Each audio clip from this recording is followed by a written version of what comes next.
Halo semua, saya Desiana, mahasiswi dari program studi meteorologi. Saya akan menjelaskan secara singkat mengenai penelitian tugas akhir saya yang berjudul Analisis Pengaruh Karakteristik Angin dan Kebijakan PSBB terhadap konsentrasi polutan PM2,5 di Jakarta Pusat dengan studi kasus bulan Maret hingga November tahun 2020. Tahukah kalian, jumlah hari tidak sehat di Jakarta Pusat terus meningkat sejak tahun 2015?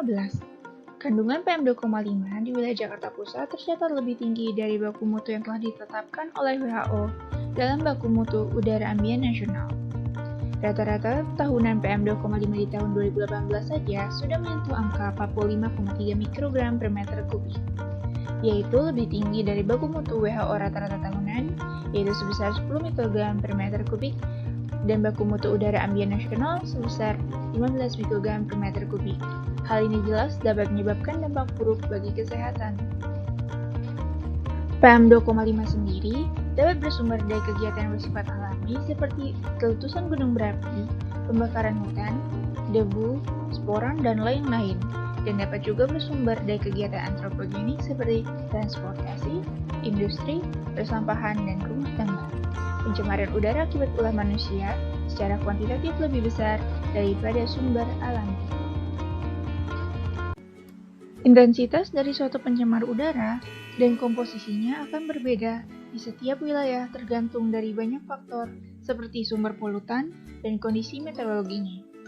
Menurut data Pemprov DKI Jakarta, sebanyak 75% transportasi darat menyumbang polusi udara, sementara sisanya bersumber dari pembakaran industri, pembangkit listrik, dan pemanas.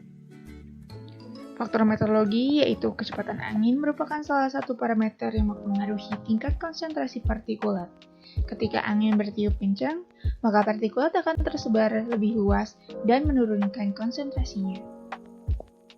Sebagai kota administratif, dengan penduduk yang padat menjadikan Jakarta Pusat sebagai daerah dengan rawan kemacetan dan berimbas pada tingginya konsentrasi PM2,5 di sana.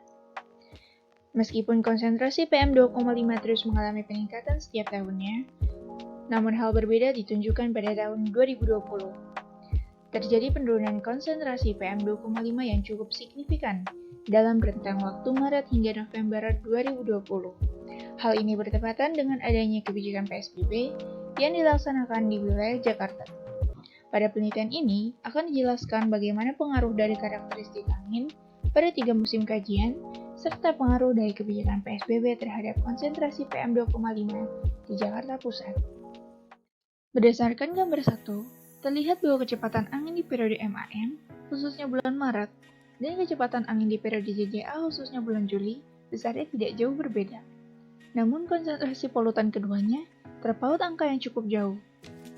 Angin berperan sebagai pendispersi polutan, maka ketika angin berhembus makin kencang, maka polutan akan tersebar atau terdispersi baik secara horizontal maupun vertikal sehingga konsentrasinya akan berkurang.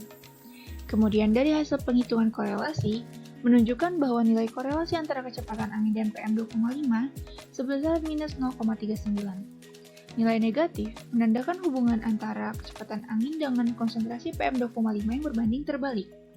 Artinya, peningkatan kecepatan angin di wilayah Jakarta Pusat pada bulan Maret hingga November tahun 2020 bersamaan dengan penurunan konsentrasi PM2,5. Selanjutnya, kita akan melihat pengaruh dari pemberlakuan kebijakan PSBB terhadap konsentrasi PM2,5 di Jakarta Pusat. Berdasarkan gambar 2, sangat jelas terlihat mulai adanya penurunan volume kendaraan di wilayah Jakarta Pusat sejak pertengahan bulan Maret tahun 2020 atau bisa kita sebut sebagai masa pra-PSBB. Volume kendaraan terus menurun diikuti dengan adanya kebijakan dari pemerintah Provinsi DKI Jakarta yang mulai memberlakukan PSBB secara resmi pada tanggal 10 April 2020. Kebijakan ini telah membatasi mobilitas masyarakat yang mayoritas menggunakan transportasi darat. Penurunan jumlah kendaraan yang melintas sama dengan berkurangnya sumber emisi PM2,5. Hal ini diperkuat dengan hasil penghitungan korelasi antara jumlah kendaraan dengan konsentrasi PM2,5 yaitu sebesar 0,6. Maka dalam penelitian ini, jumlah kendaraan dan kecepatan angin, keduanya sama-sama terbukti berpengaruh terhadap konsentrasi PM2,5. Dari kedua faktor, Pada periode Maret hingga November 2020, konsentrasi PM2,5 di Jakarta Pusat lebih dipengaruhi oleh jumlah kendaraan. Hal ini selaras dengan adanya efek pengurangan jumlah kendaraan bermotor yang beroperasi saat PSBB. Selanjutnya, kita akan melihat estimasi sebaran PM2,5 di wilayah Jakarta Pusat. Pada periode MAM, konsentrasi PM2,5 bernilai 30 hingga 40 mikrogram per meter kubik. Diestimasikan terdistribusi ke arah timur wilayah Jakarta Pusat. Hal ini diakibatkan oleh angin dominan saat periode MAM yang berasal dari arah barat, dan angin ini membawa konsentrasi PM2,5 yang cukup tinggi.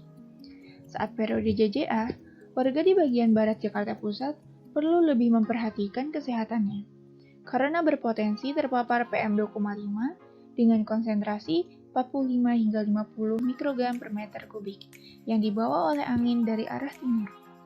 Dan untuk periode SON, paparan PM2,5 konsentrasi 30 hingga 45 mikrogram per meter kubik dibawa oleh angin dari arah timur laut menuju bagian barat hingga barat laut wilayah Jakarta Pusat.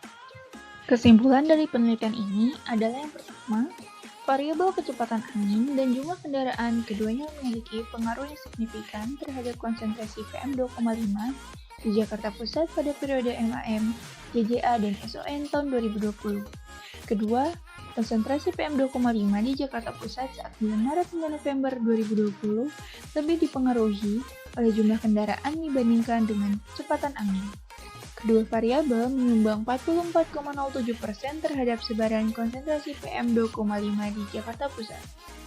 Ketiga, estimasi sebaran PM2,5 menunjukkan bahwa wilayah dengan potensi keterpaparan konsentrasi PM2,5 tertinggi terjadi pada periode JJA dengan dominasi sebaran dari arah timur sejauh 648 meter yang menerpa wilayah Gambir, Tanah Abang, dan Menteng.